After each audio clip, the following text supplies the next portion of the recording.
यार ये त्रेमत जरिए ना फजरोकी निकती है फजरोकी घरों पत्नी कई किथा है मैं वल आया बाजार दुकान अपनी बंद करके वल आया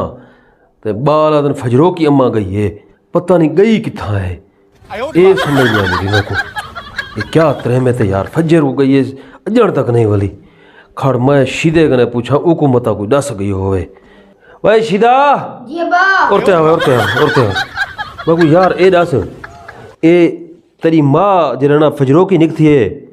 वो किडे गई है ते कोई दस गई है किथा वेंदी पिया चक्रण वेंदी पिया कोई दशाई सी अब्बा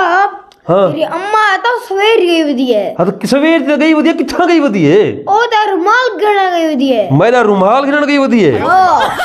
ते वो आ गई है हां क्या वा किसी मौके मैं ते प्यू दा रुमाल गिरना नहीं पिया मेरा वास्ते रुमाल गिरन गई है हां बात तो ठीक है यार बात रुमाल घिना हुआ पीछे इंतजार करे तेरी माँ का ठीक है ना हाँ हाँ हूँ आ वैसी रुमाल जी घिनण गई वधी हूँ आ वैसी उम्मीद काफ़ी है मैं को आ हाय हाय ये तो दुकानदार बर्बाद कर देना हाय हाय अम्मा आ गई है अम्मा आ गई है। या किन्ने गई हमें नेक वक्त फजरो की निकती आई मरे किथा गई हमें भाई हाँ आ गया जलील की वो ना जलील की तरह कुछ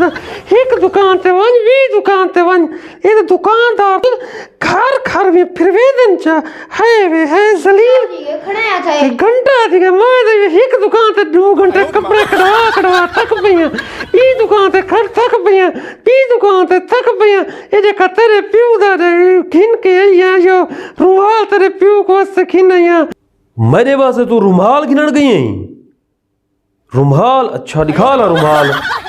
हाय मैं तो जलील थी पईया एक दुकान ते गया 1.5 घंटा थक कपड़े कड़वा थक पईया मत वे दुकान ते गया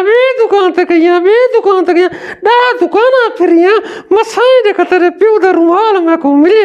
एक रुमाल गिन के यहां वे गिन के ये रुमाल है तेरा वो ए के रुमाल है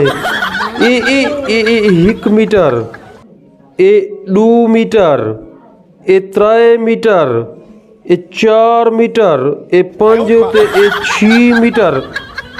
एदा रुमाल होंदे 6 मीटर दा रुमाल हाँ ते तेरा रुमाल है ना एक हाँ ते ये रुमाल ये बड़ा सारा रुमाल तो है तेरा